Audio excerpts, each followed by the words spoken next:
smack on the dot, we can start.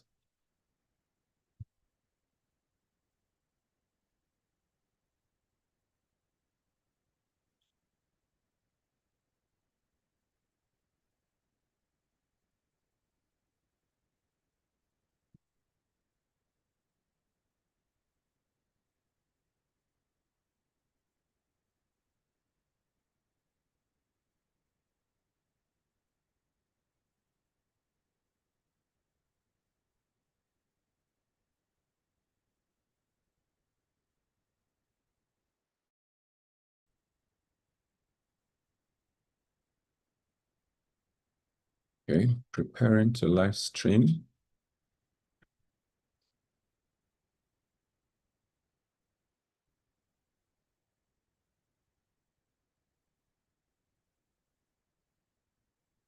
Okay.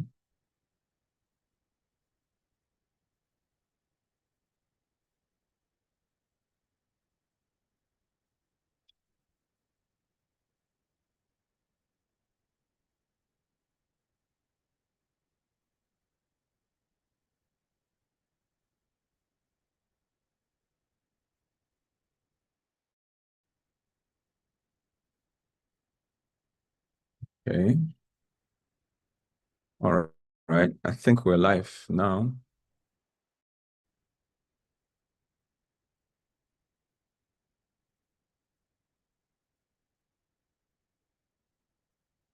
Okay.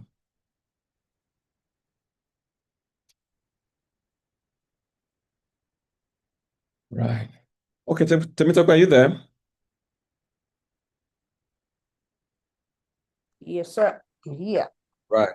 So let's I think we're live on it looks like we're live on my streaming platform. I will just wait for, I think we're waiting for 8 o'clock, and then so we can start going live on IG. Let's see what we get on IG. Okay, so IG is checking connection.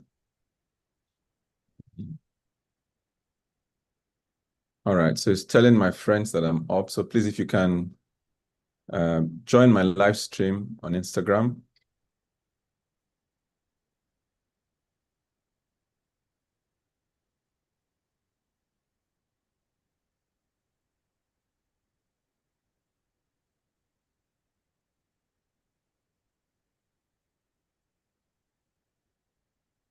How is the scene? Scene is ended. Yeah, we'll start again, I think. Okay. Yeah, you should see a new saying that I'm live. Somebody has joined now. Olumidari. Hi, Olumidari. Thank you for joining.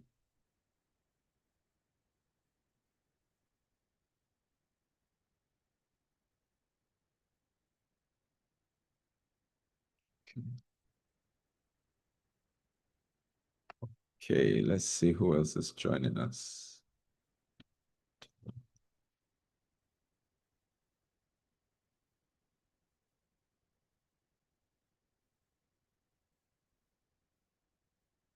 Okay, there you are. So you can request to join me. Okay. On Instagram. Okay, so view requests, go live with Topsy.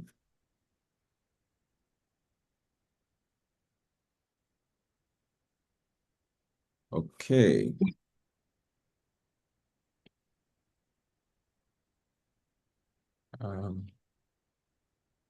Right, just give me a minute, please. Let me be sure that my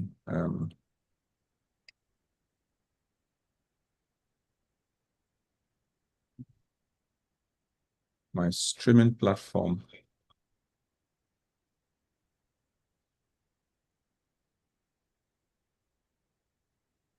Okay. Let's see where that takes us to. Okay, good evening, everybody, and thank you for joining. This is the Roundtable once again. I'm just trying to make sure that all the systems are up and running, and then we can start. Let's see.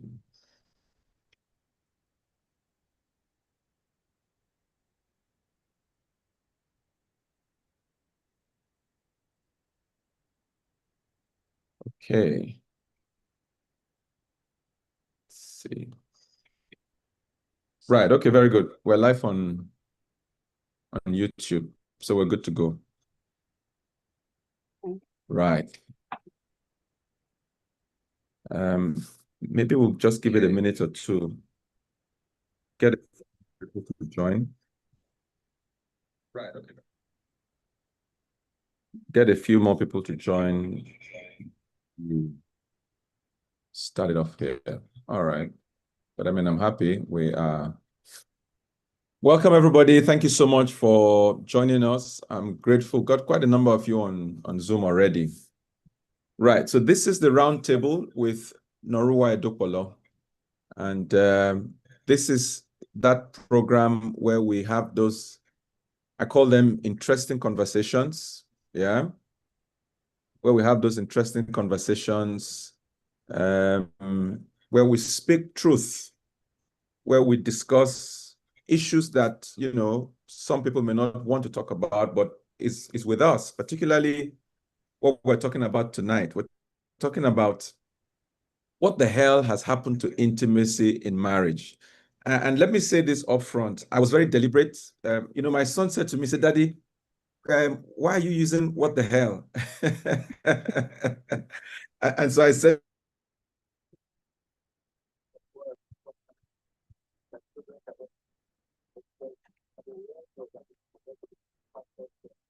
devil. So why are you saying hell? Well, it was deliberate because truly and sincerely, the devil has gained an inroad into marriages. Yeah. He's gained an inroad into the bedroom. Okay. And somebody might also say, why did you use intimacy and not sex? Again, there's an answer because there is more to intimacy than sex. All right. And so sex is a component. It's not the only thing that we're talking about. And I thought I should, you know, start off by just letting those two things come in so that you know, where we are coming from and where we are going. Because sincerely, hell has gotten into the bedrooms of, many a Christian. All right. Hell has gone into the bedroom of many a Christian. And so it's something we need to deal with now. We can't run away from it. Okay. Some couples today, let's face it, they are married, but they're not intimate. They are coexisting, they're not connecting. Sex has become transactional, if it happens at all. Emotional intimacy is on life support. So I did some, just a little bit of, research. Unfortunately, we don't have that much, research that is focused on Nigeria. But I think that the tendencies may not be too different. So, for example, a 2022 study by the Institute for Family Studies found out that only 55% of married couples in the US report being sexually satisfied. Among Christians, the figures are even more interesting. The numbers are lower, all right? And what they found out was that many are silently suffering, afraid to speak out for fear of being.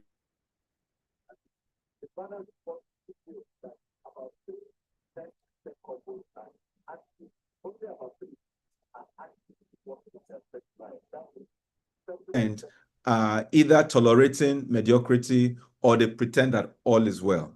Okay. And the truth of the matter is that from what we experience in the counseling room, these figures are probably the same or even worse, in as far as Nigeria is concerned. And joining me today is someone who wears many hats. A pharmacist, am I correct, ma?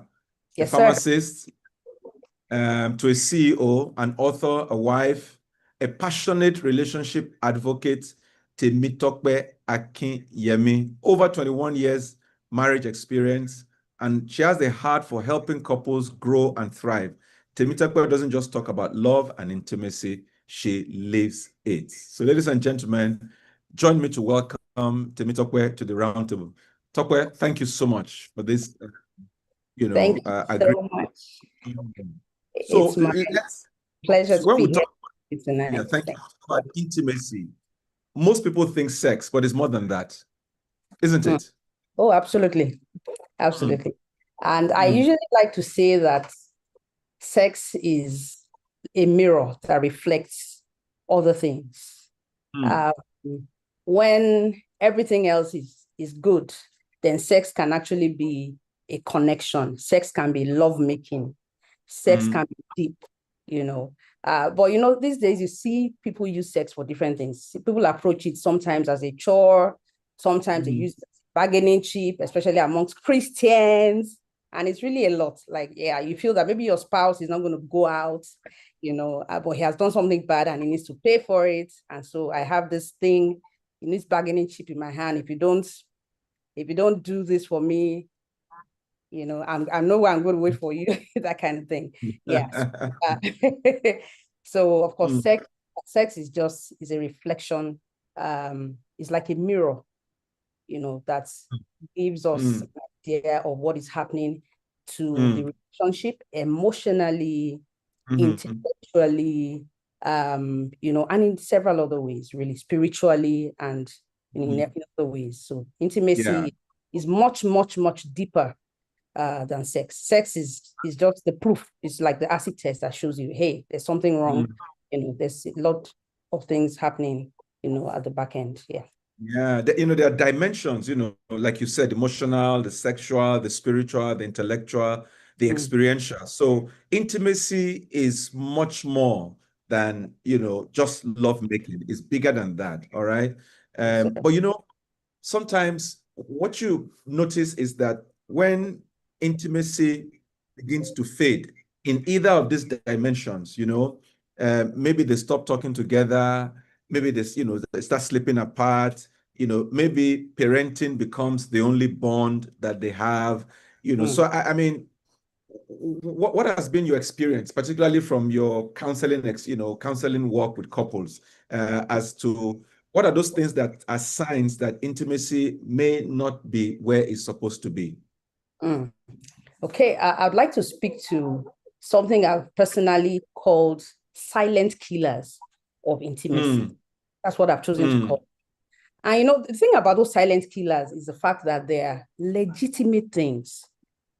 On their own, they are good things. They are laudable. They are things that we should engage in, things, and these things take our energy, they take our time on a day-to-day, and they chip away at the very fabric of intimacy in marriages. I'll just give very, very clear examples, like work and my mm, career and my business. This is legit. I mean, I need to be able to work and bring something to the table. Like, of course, we say these days, what do you bring to the table? I want to be able to bring stuff to the table when it's time to pay school fees. I don't want to speak grammar. I want to bring money to the table. So career, business, parenting is another thing that actually chips at, intimacy. And, mm, they need to pay bills. And amongst Christians, I want to serve God. I want to serve God. I want to be committed in my church. There are very legitimate things, that we put our energies in, and unknown to us, they have the capacity to chip away at intimacy. So I call them yes. silent killers of intimacy, and they exist Mhm. on anything you can think of that has the capacity to take away the deliberate attempt to intentionally build intimacy with your spouse. I call them silent killers of intimacy. Yeah. So what role do you think, culture, you know, um, particularly for Christians over spiritualization, what role do you think it has to play with, intimacy, whether to deepen it or to affect it negatively? I sometimes I really, well, yeah, I don't know whether to call it culture or religion, right? I don't, Mm-hmm. maybe they just have a handshake. Maybe there's a very strong connection. Handshake somewhere. Yeah, between religion and culture. I don't know who told us that prioritizing intimacy with our spouse makes us less Christians, makes us carnal, makes us, I don't know where we got that from. When we know that our model in marriage is, the Bible talks about Christ being the head of the church and we are the body. Okay, there's really no separating the head from the body. That's how connected, that's how deeply intertwined. You can't even separate the head from the body. And what you have is death.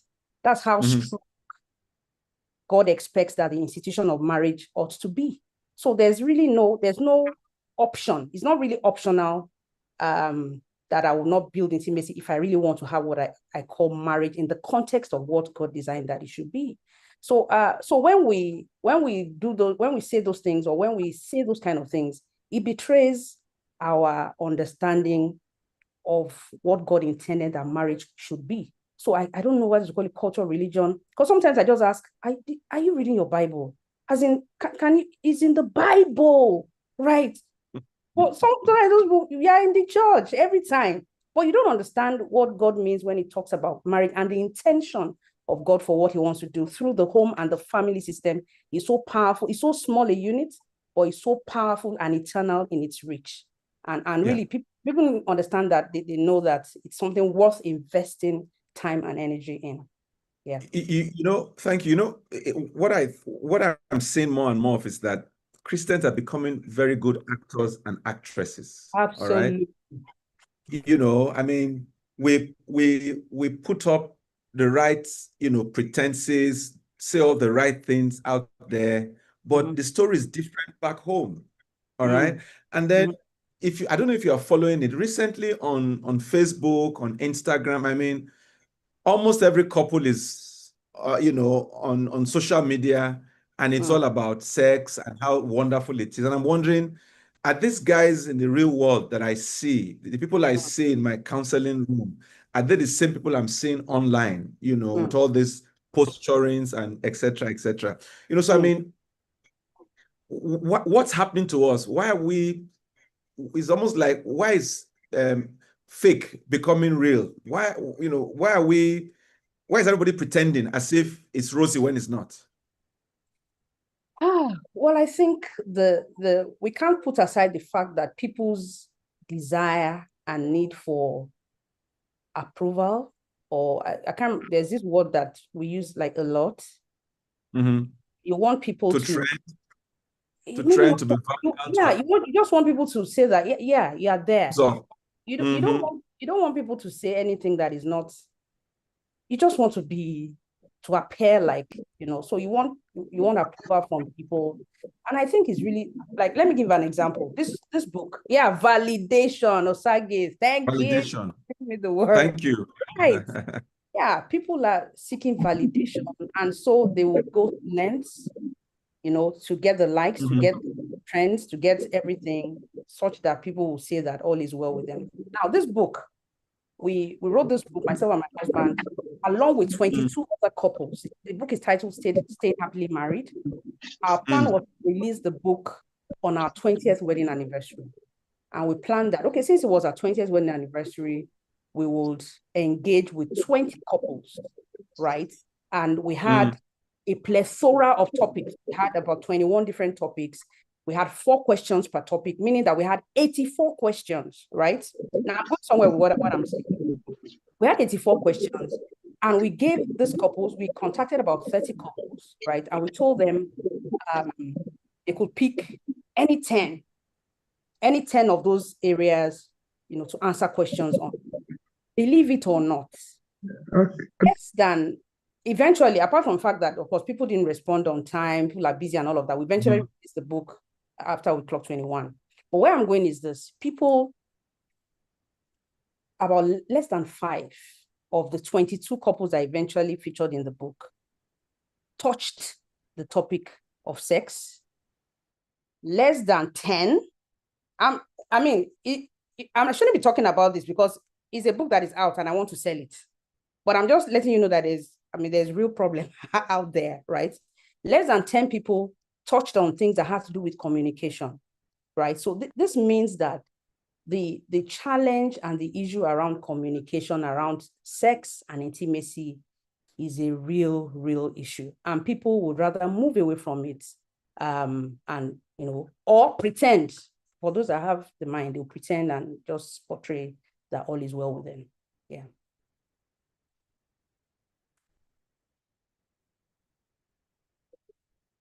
Oh. Oh. Yes, we're live on Instagram, yeah. Okay, let me increase the volume here. Okay.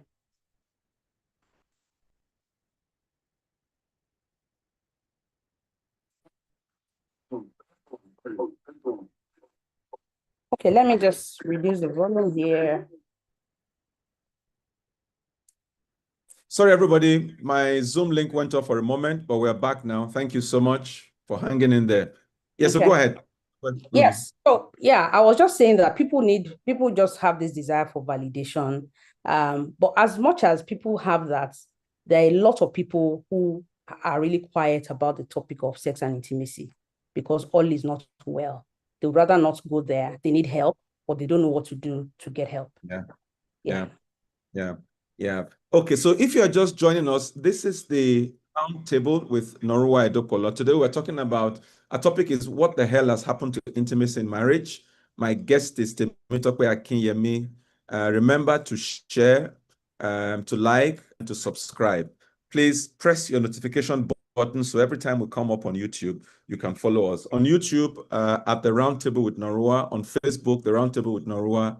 On Instagram, is it at the Roundtable, or just search for Noruwa Edokpolo. And thank you so much for joining us.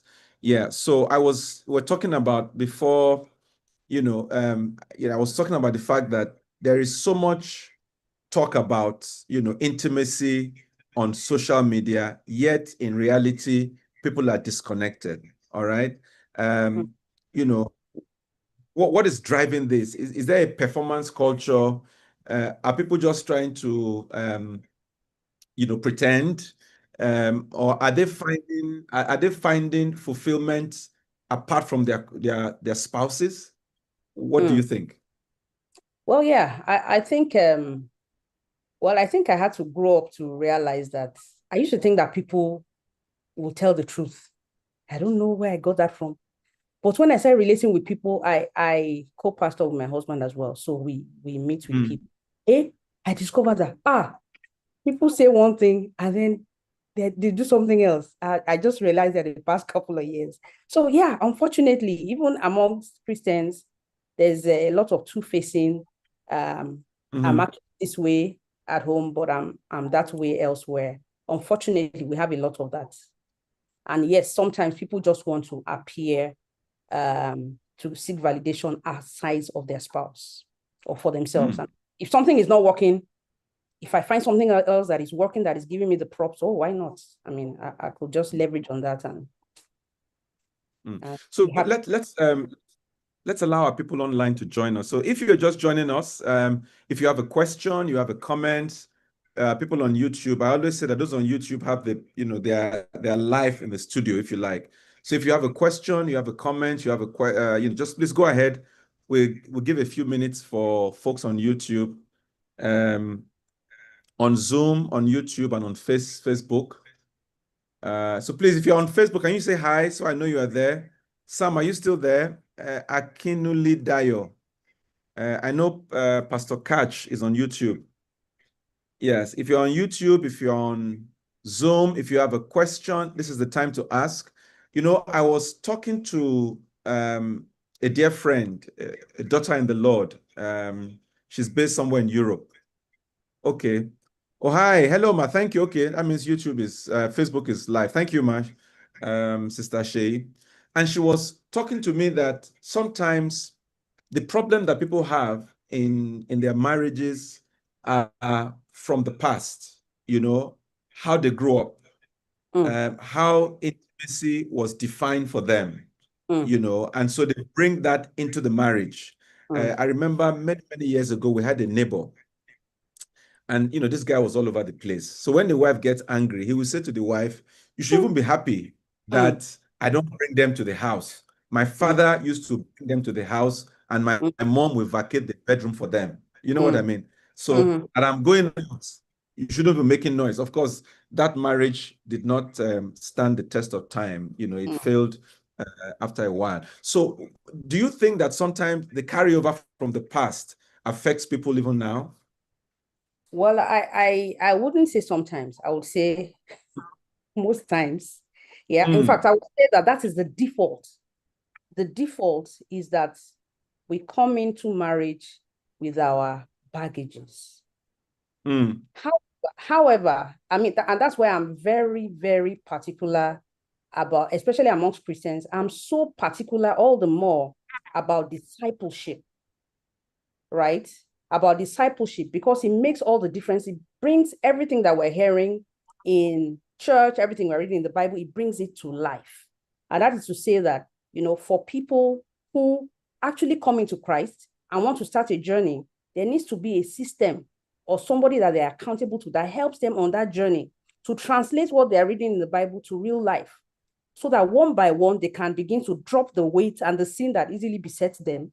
They can have somebody to actually be able to help them and handhold them through that process. So for me, I mean, when it comes to marriage, for me, I've discovered over the years, if at the time I wanted to even totally stop premarital counseling, because I realized that it's not that I wanted to stop, but I just wanted to focus a lot more on post-marital counseling, because I discovered that, everything you're telling people before marriage, okay, they just say, okay, now, oh yeah, let's just finish. Let me just marry this babe. I've wanted her all my life.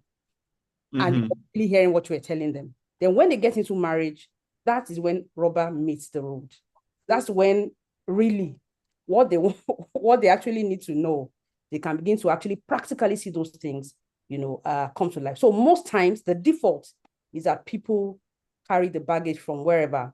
And if there's no system to help them translate what they know mentally into real life change and transformation, that baggage will destroy their relationships, marriage, other relationships, work relationships, business relationships. They'll carry it everywhere. So for me, it's what it is. Yeah. So I mean, I'm just thinking to myself, there's somebody here listening to us. They know they have a problem. All right. There's no need, flogging the dead horse. They know they have a problem. The question now is, how do we begin to mend? All right. How do we begin to, like somebody said to me, what if my spouse is no longer interested? What do you, maybe let me start with that. I mean, and for me, I find it amazing that the person you got married to, and you've been together for this number of years, and then suddenly the person becomes almost like poo, that kind of thing. What happened? How did they get there? How do people go from madly in love to barely tolerating each other? Okay. Yeah, so let me just speak to this one. Maybe I will shake a table a little bit, right? Yeah. So when a guy is trying to get a babe, right? He wants to date her, he wants to marry her, he wants to land the babe. And finally he lands her and they are married, they are husband and wife. The man will heave a sigh of relief and just give himself a big pass mark. I've landed this one. Everything else, let's move. However, the only thing that grows without effort and intentionality is weeds. Just know that as soon as you land the babe, now that time work just begins. That is the time that work begins, right? So it's at the point of marriage, you now begin the work of intentionally growing in intimacy. Because for intimacy is there's an evolving, there's an evolution to intimacy that happens by deliberateness. And there's a reverse evolution of intimacy that happens without doing anything. For example, when as Christians, we'll tell them, don't have sex before marriage, don't have sex before marriage, hold yourself. they cannot hold themselves. They cannot hold themselves. I cannot do without you. I cannot whatever. They are trying to hold themselves. They have sex today. They say, "Oh, please forgive us," you know. And by the time they get married, they discover that all those things that were doing them, it's not doing them again like it was doing them then. Now they've landed each other, and there's no big deal, right? However, the only thing that happens with intentionality is cultivating intimacy, and there's definite things to do on a day to day. It is interesting because the only things that work have to do with putting them together as a daily habit. In fact, many times they are boring, but that's the biggest investment you can make in your daily things. Sometimes those things actually become mechanical, but like it or not, you are making heavy investments in your marriage. So that's what I would just like to say to that. I'm going to come back to those things. We're going to talk about them shortly. But somebody was asking, I saw a question that are there other dimensions of intimacy beyond sex? Yes. And we said that at the beginning. For example, there's emotional intimacy, there is spiritual intimacy, there's intellectual intimacy, so there are, intimacy speaks of, being bonded with somebody, So in all the ways that you can be knit to somebody, all right? All of those things are intimacy, all right? So it's not just sex. Sex is one of them, but it's more than that. It's emotional intimacy, it's intellectual intimacy, it's spiritual intimacy. The Bible says deep unto deep. By the time you start praying with your spouse over and over and over and over again, you get to a point where it's almost as if, there are some games people play and they say, if you ask the husband a question and you ask the wife and they're in two different places and 9 out of 10, they get the same answer. That's intimacy. All right. They become one in a manner of speaking. So let's come back to, what are those things that you think we can do to really begin to turn up the volume again? Okay. I don't know. You tried to ask a question earlier. I don't know whether I should start with that or I should just go to yes, please go ahead. Please go ahead. Go ahead. You spoke about the fact that if somebody says my spouse is no longer interested, right? Yes. What I do? Let me just speak to that before I go to the question you just asked. Now, I want to say that as far as putting up intimacy again is concerned, healing is possible. And healing starts with one willing person. One willing person is enough to begin that process again. Okay? And one spouse can actually begin that change through empathy, through kindness, through communication, and a desire for reconnection. Now, there's this group I was added to a couple of, maybe like about 2 years ago. I never commented. They used to post things on marriage and all of that. And they asked a question, I think on Sunday or so, and they were talking about a spouse who indulges in a really bad habit. And that they've been speaking to that spouse, so change your ways, do this. How are you going to do it? What are you going to do? And, people started reacting, saying, I don't know what I'm going to do, blah, blah, blah, and all of that. And for the first time, I decided, okay, let me comment on this. I said, every challenge you find in your marriage is an opportunity for growth for both parties. And that's what happens most times. We think that because one person says, I'm no longer interested in marriage, that person is a bad person. It's not always the case, right? Every of those challenges presents an opportunity for the two parties involved to grow. So the other person that is interested in the marriage working can begin to have empathy to say, okay, what is going on in this other person's mind, my spouse's mind? Why does the person say that? Can I try? I know it's hard. Can I try to see the fact that he's fed up with this marriage through his eyes? What exactly can he see? Is there merit to his feeling? Is there why he feels, is it justified that he feels that this marriage should end? And if you ask yourself, and that's where it starts from, one person willing, one person brutally honest with themselves to ask questions and honestly answer it, can trigger that process to begin to cultivate intimacy again. So yes, if one person, and of course, is a starting point. It doesn't mean that the person will be able to follow through the process. At some point, you may need external help, you may need a coach. But your spouse that is tired needs to see from your end that, okay, now you are beginning to see what I see. And that's what is missing most times. I usually talk about kindness and empathy. It is so missing in marriages. We don't know how valuable empathy and kindness can be in marriages. it's a game changer ultimately. Because what happens most is a spouse just sees the other person's points of view as it doesn't, you don't know what you're saying. What you're saying doesn't make sense. And we just cancel the other person. You're saying the person is not valuable, it's not worth it, doesn't bring anything to the table. So yes, one person who is willing can begin that process. But it begins with a decision, a choice for growth, even on that person's part, knowing that I need to grow to empathize with the other person. Then we can trigger this process. Then we can go on this long journey, of growing intimacy again. So that's that. And yes, so what are the things that people can begin to do if that is the case? Maybe intimacy is lost and all of that. We actually need to go back to the basics. We need to go back to the basics. And those basics are so basic, we must be humble enough to choose to do them, right? Some of us have wronged our spouses. Even though our spouse, in quotes, did something wrong. See, I'm not holding brief for anybody that did wrong. I'm not. But two wrongs can never make it right. Two wrongs can never make it right? So if your spouse has done something and then you did something double, this thing that seems to be raining now. I don't know whether it's raining or but I've just heard your spouse cheats. I say, hey, you cheated. Me too, I'll go and cheat. What's that? Like, right? But people do it. People do it for cheating. They do it for different things. They do it for finances. They do it. So everybody's just doing nonsense up and down. So your spouse was wrong. You were wronger. You had the opportunity to turn the table and show the lights, right? And you chose to go down, right. So some of us need to talk to ourselves and say, I have done wrong, right? I need to go to my spouse and apologize. Yep. I'm not holding brief for wrong things, so I can never. People that know me know that. But some of us need to start the process by apologizing for specific things we have done. Some of us have lost trust.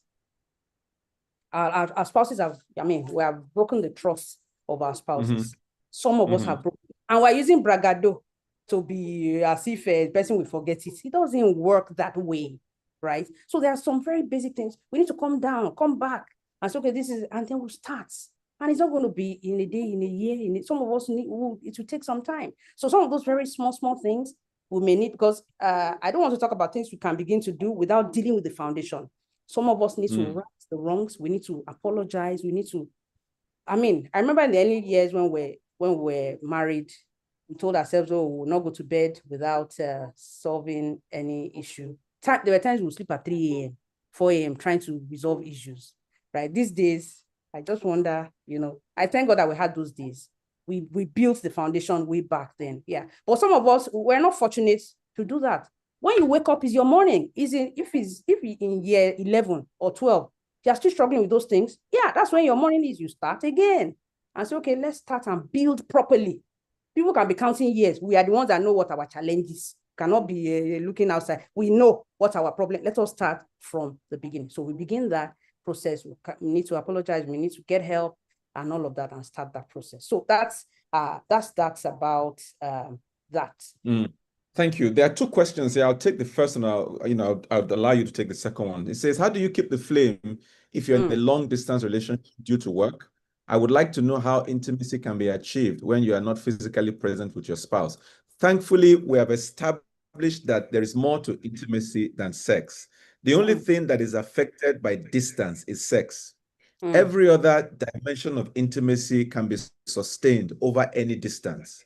In other words, emotional, spiritual, you can pray with your spouse, you can talk every day, so I think that's the only dimension. It is the physical intimacy that will suffer if you are physically separated. But otherwise, all the other components of intimacy can be sustained and they can thrive when you are apart. And if you are truly, I don't know if you're a Christian asking this question, but there is grace, all right? There's God's grace to keep you faithful to your spouse even when they're not there, all right? So that's how I can answer that question. So the second one, which I'd like you to look at, says, how do you manage? Can I add to that? Yes, go ahead. Yes, so please go ahead.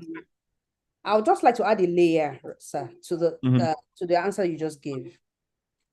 It's yeah, marriage is the only relationship where in God's calendar we are allowed to have the height of physical intimacy.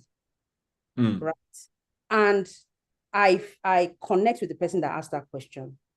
And if you ask me, I definitely will not. I'm sure nobody likes to have a situation where they are separated physically from their spouse. So I'd like to say that for the person who is physically separated from their spouse due to work, I would like to tell that person that you are not the same as everybody else. If people are putting in 100 into their marriage, sir and ma, you will need to put in 500 or 1,000. Yeah. So it's not, I'm not even going to sugarcoat it at all. They're going to have to do 1,000,000 times more than people who are seeing each other. They're going to have to spend a lot more money. I mean, earlier today, I was just thinking about the issues that come. A lady called me 2 days ago. She's been separated from her husband for 7 years. They have seen twice. She called me, she was crying. I'm short of telling me that I'm tired of this marriage, I want out because I don't even know when I'm going to see my spouse again, right? These are real challenges, real issues that people face.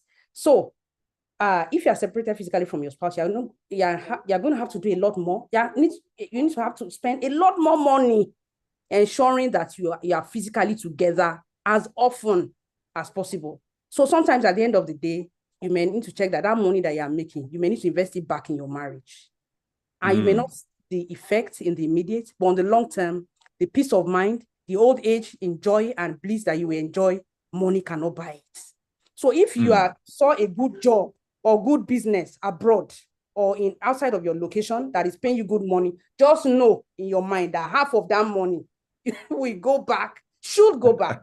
I'm just hazarding figures, but I'm just saying that just know that a good chunk of that money, in order to be able to save your marriage, preserve your future, and really give you the opportunity to do marriage like it should be done, will need to be invested back into that marriage for it to be worth it. Otherwise, what you did was like you traded your marriage for money. Yeah.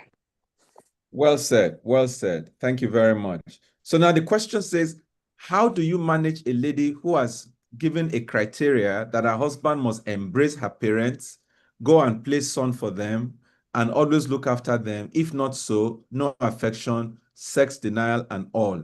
Yet she doesn't even ask about his own parents or care if they are okay. In other words, this man's wife is saying, the only way I would allow you is if you treat my parents well, and but I don't care about your parents. That's what the guy is saying. How do you deal with that? Well, it sounds like the same issue, but there are two different issues that come to me immediately hearing that, right?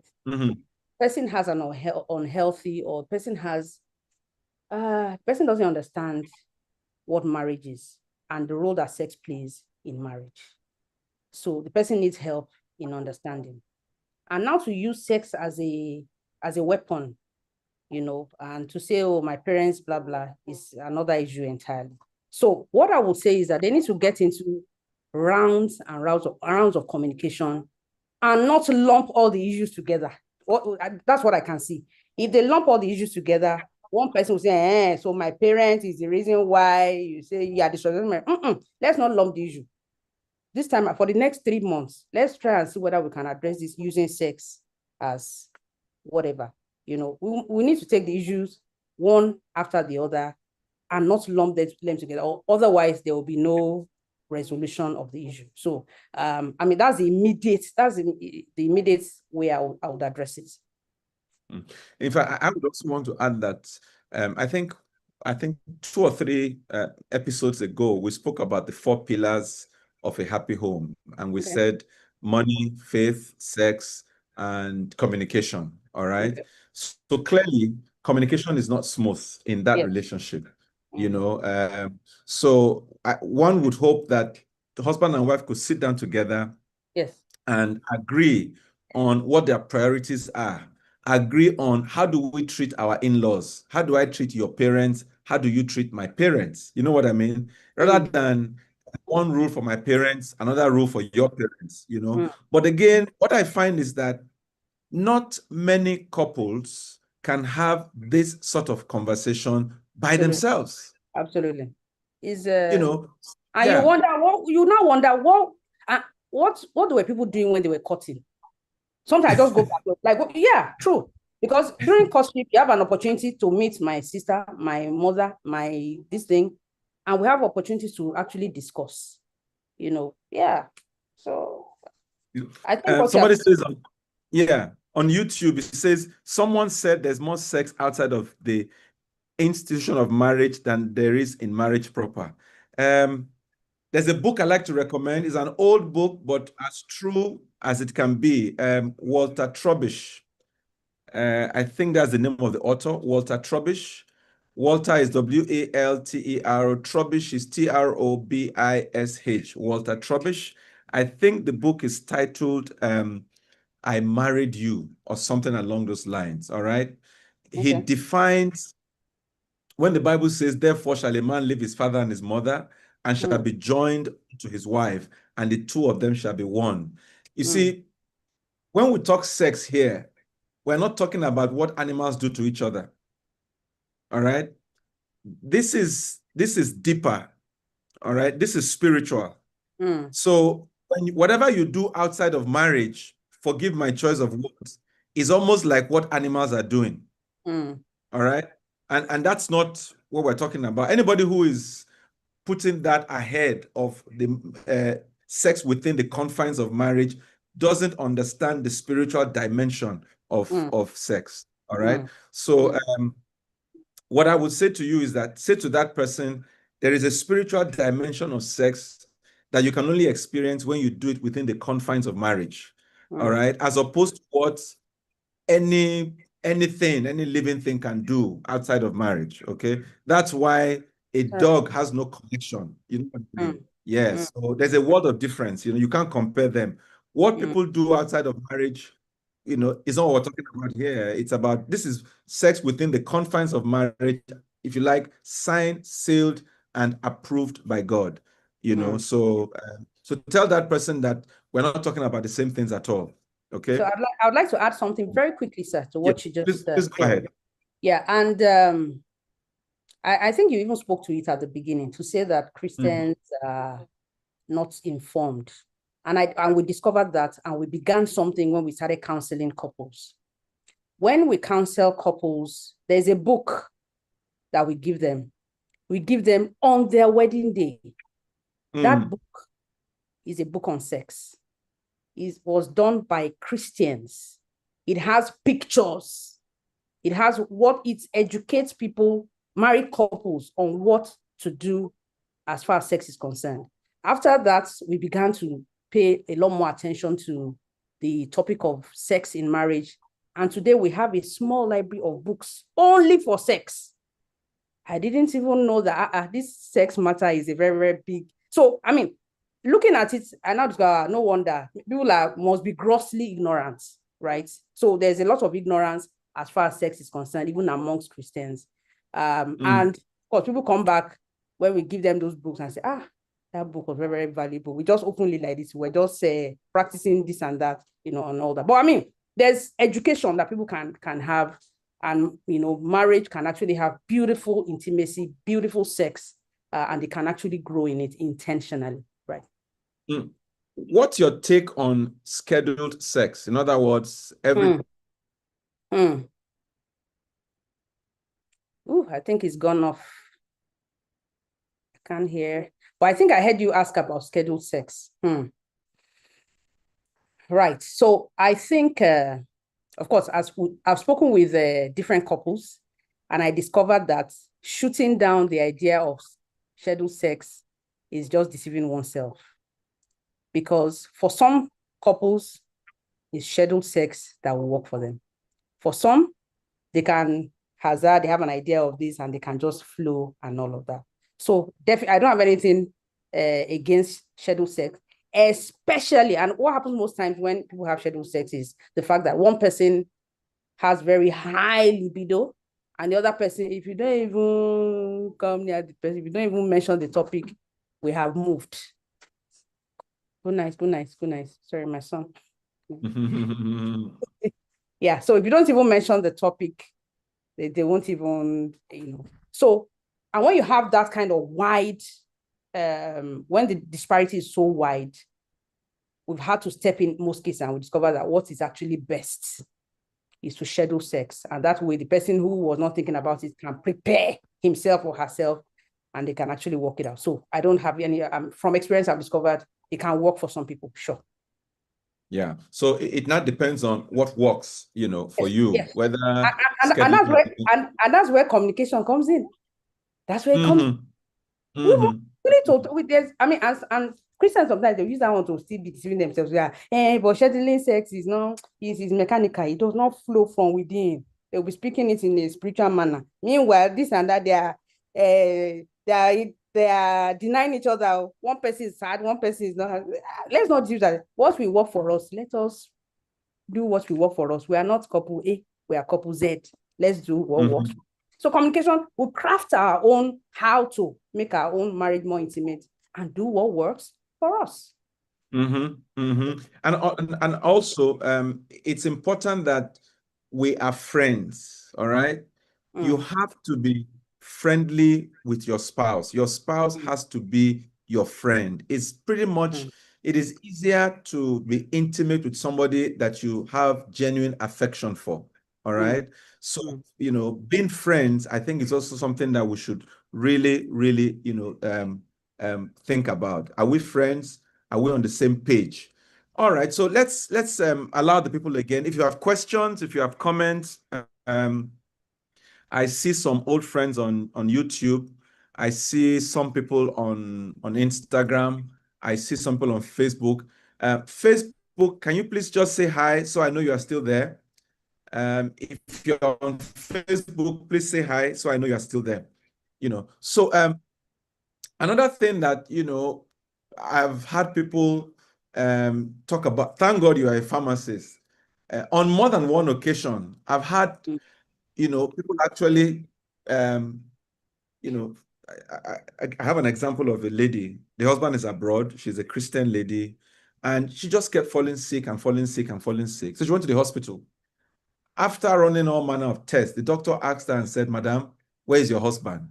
And she said, "He has traveled." And the doctor said, "This is the cause of your problem." Is it true that somebody can be sick or have symptoms of illness just because of the absence of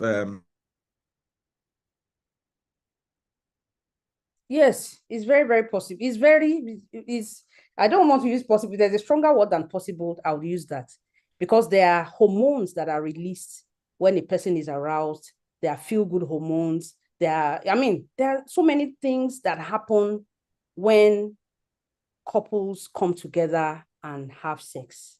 Even before the process of having sex, we have the physical touch. We have, I hug you in the morning, I kiss you before you go to work. All the things that physical touch actually does to one they have effects on one's overall well-being because they affect your hormonal balance at the end of the day. So yes, absolutely, it can affect one's health to the point. So what do we say?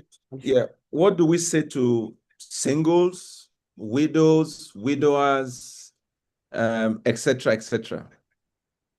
Oh well, for people that are single, they are not in a marriage. So the Bible is very, very clear about what singles need to do as far as sex is concerned. Sex is approved by God within the confines of marriage. So is the grace to live the single life, I believe, is available for them. I remember the scripture I usually share, I think is Matthew 19, the Message translation, that talks about the fact that marriage does not define one. The fact that one is going into marriage requires a certain grace and aptitude. And if you don't have that, if you don't have the opportunity for marriage, you have the grace to remain single. So yeah, for the person that is single, for the widow as well, the person didn't choose that the spouse should die, right? So I believe that God's grace is available to sustain the person while the person is hoping and trusting God to either remarry or to stay a widow. So, and of course, several people in scriptures with that as well. I think you've gone off again.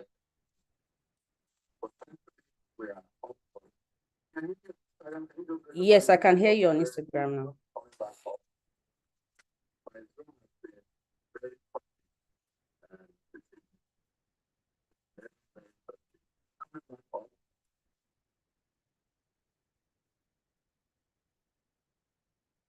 I've done that.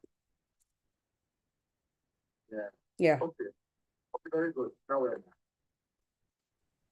Sorry, guys, my Zoom link has been very interesting tonight, but we are nearing the end, so I think we've survived it. If you have questions, this is the time to ask your questions. This is a roundtable with Noruwa Edokpolo. Tonight, we've been talking about what the hell has happened to intimacy in marriage. My guest has been Temitope Akinyemi. Remember to like, share, press the notification button on your YouTube. You're looking for the Roundtable with Noruwa either on Facebook or YouTube, and you can just look for the Roundtable with Noruwa also on Instagram or follow me on Noruwa Edokpolo. Right. So as we begin to wind down, Tope, what would be your remarks? First of all, for that couple who are struggling. All right. Okay, somebody's here. Very good. Thank you. For that couple who are struggling, sex is just not working. It's not there for them. What's your counsel? What's your word for them? How can they pick it up? Where do they start off from? Okay. I would like to refer back to the topic of our conversation tonight. What the hell happened to intimacy in marriage, right?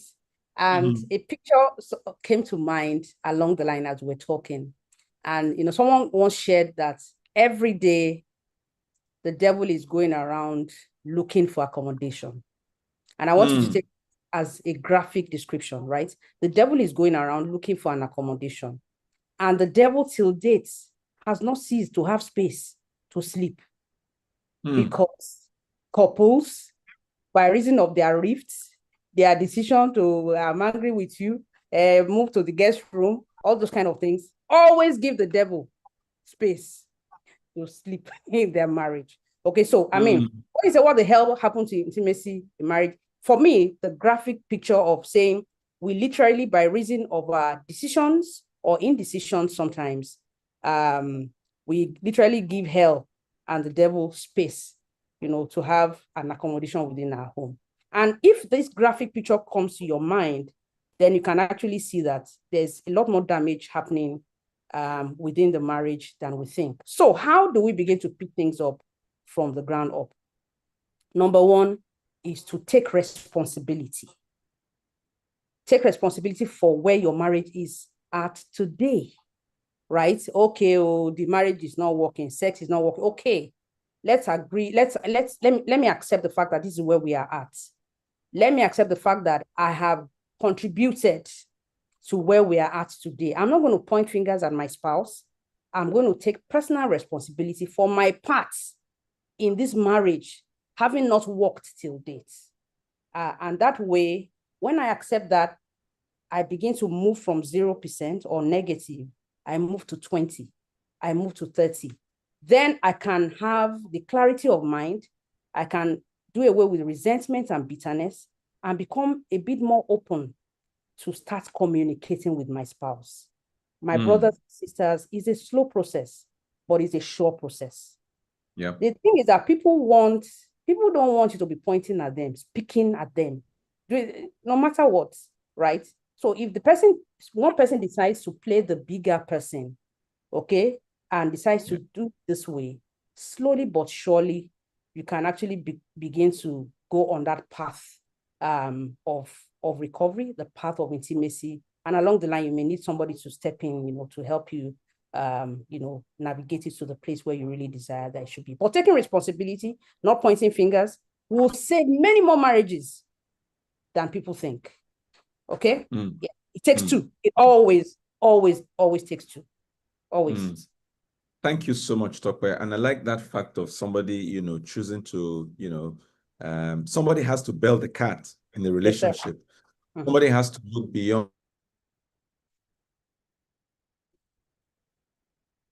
Remember, we are saying to you tonight, one more time, please start the process. If you have to say sorry, go ahead and do so. So now I have a freebie, which I'm going to be giving away, but there are conditions attached, all right? So if you want it, is either you are following me on YouTube or you are following me on Instagram or you are following me on Facebook. So from any of those places, say to me, hi, I was at your program tonight.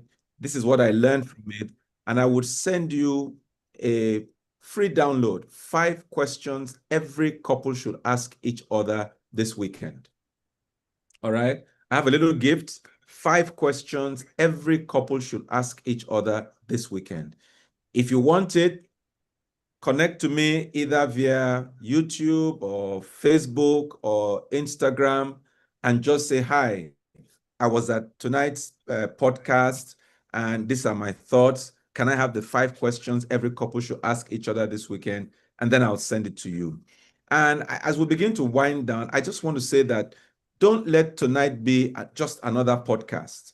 You listen to it and then you moved on. Rather, go home, call your spouse and start a conversation, not to accuse, but just to ask, how are you doing? Sometimes we take each other for granted so much that the other person can be literally dying away and you are sharing the same bed.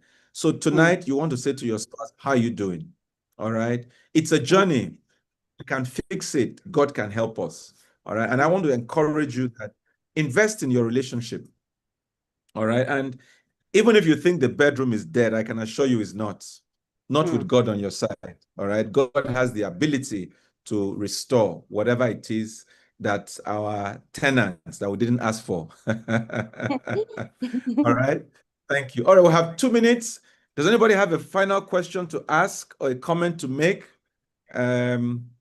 Anybody has a question to ask or a comment to make, whether it's on Facebook, whether it's on okay, very good. Ibukun Odu, I hear you. I need the download. Good. I'll send it to you after now. Thank you. Anybody else, question or comment? Otherwise, thank you so much. We will meet again by the grace of God on the 3rd Wednesday of this month. I'm not sure yet what we're going to be talking about, but I'm sure that between now and then, something will come up. Or you could suggest, what would you like us to talk about? I would appreciate that. Thank you so much, Tokwe. It's been a pleasure. Thank you, sir. I was trying to ask a question, sorry. Oh, yes, go ahead. Go ahead. Comment rather. Yes, go ahead. Thank you. I want to say thank you very much. I'm very happy to be in this program tonight. Actually, I've been getting your podcast from a classmate of mine who always shares it on our alumni platform. So he shared this one tonight, and I felt very interested because it seems as if this program was about me, because it's about as if the program was about me. So I said, no, I'm going to make out time to attend to this program tonight. I'm supposed to be engaged somewhere, but I have to cancel my engagement to be here to attend to the program. So I think I will need the download as well. Okay, please, you need to, so that, I don't have your connection on Zoom. So is either you go on YouTube or you go on Facebook or you go on Instagram and send me a message and I'll forward it to you. Okay, I'll do that on Instagram. Thank you very much. There's a question here. Yeah, thank you. It says, what of couples that are going through menopause and andropause? Okay, yeah, so what I spoke to when I mentioned the fact that ignorance can actually be very costly would also come into play here. Menopause is not a disease. It's a blessing. Some people wished they got to menopause, but they didn't make it, right? So there are expectations, there are things that will characterize that phase of life that will be good to invest knowledge in, right? So that when those changes come, or if you can prevent them with lifestyle changes, diet, supplementation, and all of that, you can know ahead and begin to make those adjustments, and you don't need to fall prey to labels and things. So my answer to that question would be, get knowledge, be knowledgeable, right? It's a blessing, okay, to grow in age, to advance in age, to go through phases of life. You can beat it. You can live your best life, no matter what stage of life you're in. So that's what I would say to that. Thank you very much. Thank you very much. And on that note, ladies and gentlemen, I say thank you, thank you, thank you. Thank you so much, Dr. God bless you. Good night, everybody. Thank you very much. Yeah, bye. Yeah, bye.